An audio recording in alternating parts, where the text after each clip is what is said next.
સાધુના વેશમાં શૈતાન, રામદેવગીરીને ધાંગધ્રા કોર્ટે 20 વર્ષની સજા ફટકારી।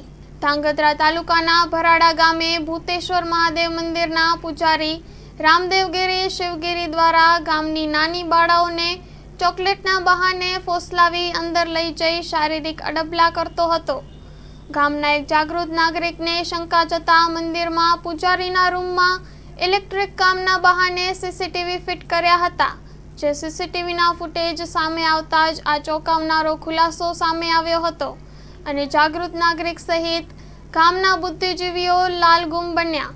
ત્યારબાદ 2020માં ફરિયાદ નોંધવામાં આવી હતી।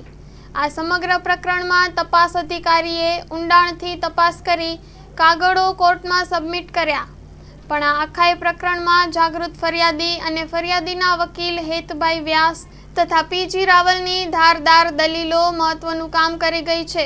Story report by Dinesh Kanpva, Dhrangadhra.